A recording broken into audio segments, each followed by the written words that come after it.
Hello. Today's story is by Russian author Anton Chekov. It's called The Looking Glass. It is what you would call a stream of consciousness story.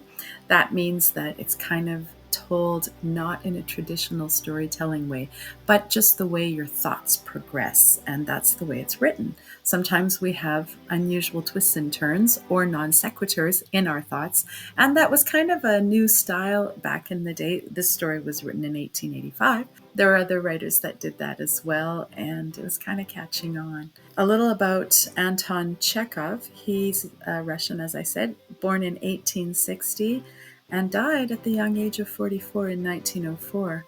He had contracted tuberculosis, and he had been sick for many years, and it finally was too much. He was a doctor as well, and a renowned doctor, quite a good doctor. There are stories of people when he traveled places, they would line up to be able to see him, at his door when the door opened. He was also, of course, a storyteller and a story writer, and also a dramatist, or shall we say, a playwright. His plays became very, very popular. He was also known for writing critical pieces about his society or other societies where he traveled.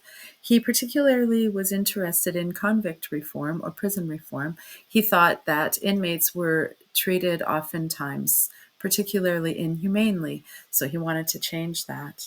He was married. He married a lady named Olga Knipper in 1901. This story is short, and it's about a young lady who looks into a mirror, and what does she see but her future?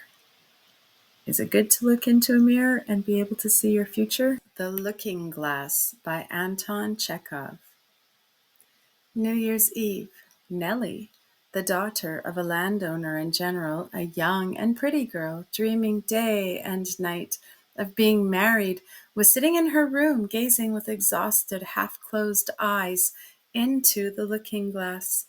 She was pale, tense, and as motionless as the looking glass, the non-existent but apparent vista of a long, narrow corridor, with endless rows of candles, the reflection of her face, her hands, of the frame.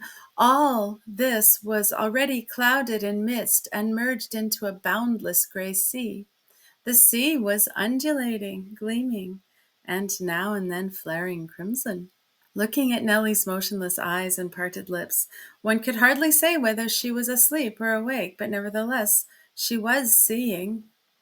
At first, she saw only the smile and soft, charming expression of someone's eyes.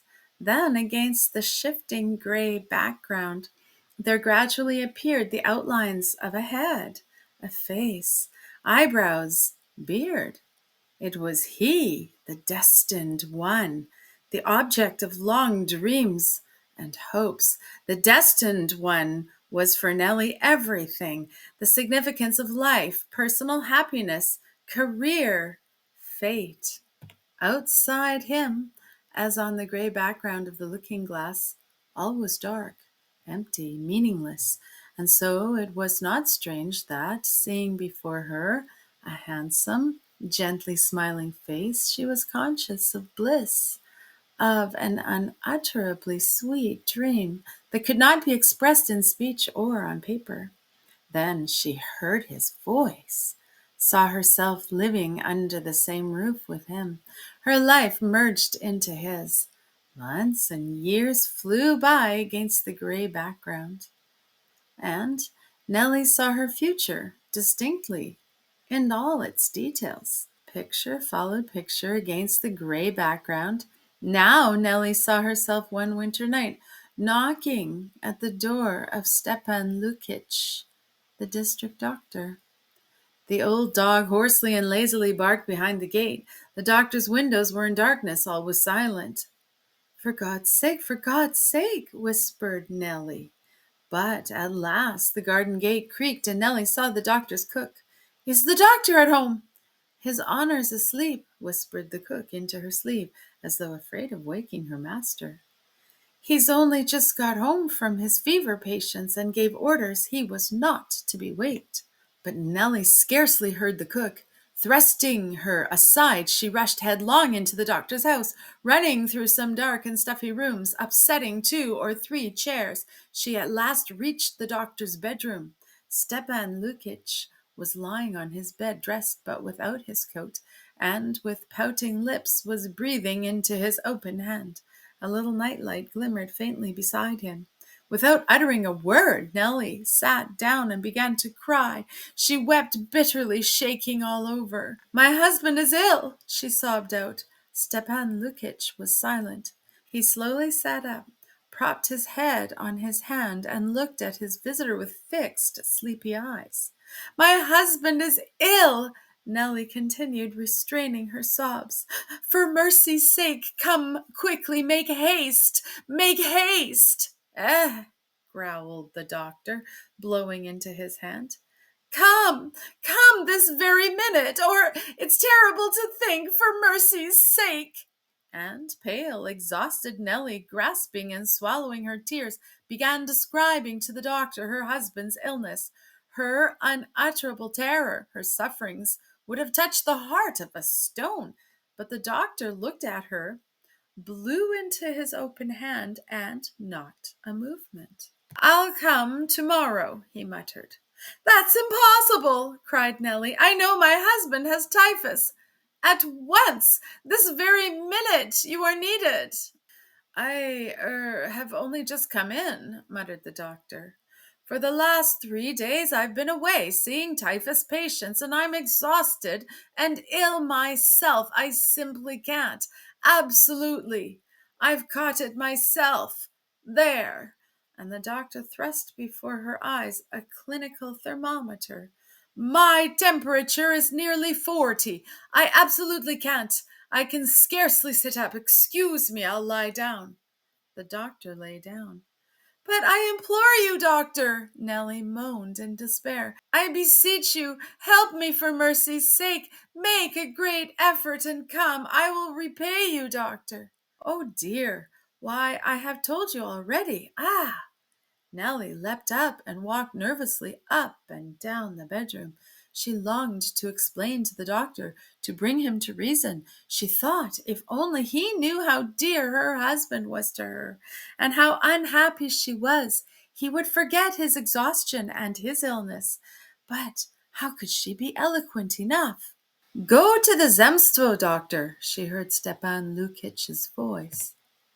"That's impossible. He lives more than 20 miles from here, and time is precious, and the horses can't stand it. It is 30 miles from us to you, and as much from here to the Zemstvo, doctor. No, it's impossible. Come along, Stepan Lukich. I ask of you an heroic deed. Come, perform that heroic deed. Have pity on us. It's beyond everything.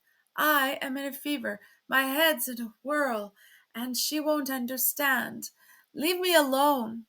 "But you are in duty, bound to come. You cannot refuse to come. It's egoism. A man is bound to sacrifice his life for his neighbor. And you refuse to come. I will summon you before the court." Nellie felt that she was uttering a false and undeserved insult, but for her husband's sake she was capable of forgetting logic, tact, sympathy for others. In reply to her threats, the doctor greedily gulped a glass of cold water. Nellie fell to entreating and imploring like the very lowest beggar. At last the doctor gave way. He slowly got up, puffing and panting, looking for his coat. "Here it is," cried Nellie, helping him. "Let me put it on you. Come along, I will repay you. All my life I shall be grateful to you." But what agony! After putting on his coat, the doctor lay down again. Nellie got him up and dragged him to the hall. Then there was an agonizing to-do over his galoshes, his overcoat. His cap was lost. But alas, Nellie was in the carriage with the doctor. Now they had only to drive 30 miles, and her husband would have a doctor's help. The earth was wrapped in darkness. One could not see one's hand before one's face. A cold winter wind was blowing. There were frozen lumps under their wheels. The coachman was continually stopping and wondering what road to take. Nellie and the doctor sat silent all the way. It was fearfully jolting, but they felt neither the cold nor the jolts. Get on, Nellie implored the driver. At 5 in the morning, the exhausted horses drove into the yard. Nellie saw the familiar gates, the well with the crane, the long row of stables and barns. At last she was home. Wait a moment, I will be back directly, she said to Stepan Lukich, making him sit down on the sofa in the dining room. Sit still and wait a little, and I'll see how he is going on. On her return from her husband, Nellie found the doctor lying down. He was lying on the sofa and muttering, Doctor, please, doctor! Ask Domna, muttered Stepan Lukich. What? They said at the meeting, Vlasov said who? What? And to her horror, Nellie saw that the doctor was as delirious as her husband. What was to be done? I must go for the Zemstvo doctor, she decided. Then again there followed darkness, a cutting cold wind, lumps of frozen earth. She was suffering in body and in soul, and delusive nature has no arts, no deceptions to compensate these sufferings. Then she saw against the gray background how her husband every spring was in straits for money to pay the interest for the mortgage to the bank. He could not sleep. She could not sleep, and both racked their brains till their heads ached, thinking how to avoid being visited by the clerk of the court. She saw her children, the everlasting apprehensions of colds, scarlet fever, diphtheria, bad marks at school, separation. Out of a brood of 5 or 6, one was sure to die. The gray background was not untouched by death. That might well be. A husband and wife cannot die simultaneously. Whatever happened, one must bury the other. And Nellie saw her husband dying. This terrible event presented itself to her in every detail. She saw the coffin, the candles, the deacon, and even the footmarks in the hall made by the undertaker. Why is it? What is it for? She asked, looking blankly at her husband's face. And all the previous life with her husband seemed to her a stupid prelude to this. Something fell from Nellie's hand and knocked on the floor. She started, jumped up, and opened her eyes wide. One looking-glass she saw lying at her feet. The other was standing as before on the table. She looked into the looking-glass and saw a pale, tear-stained face. There was no gray background now. I must have fallen asleep, she thought, with a sigh of relief. The end.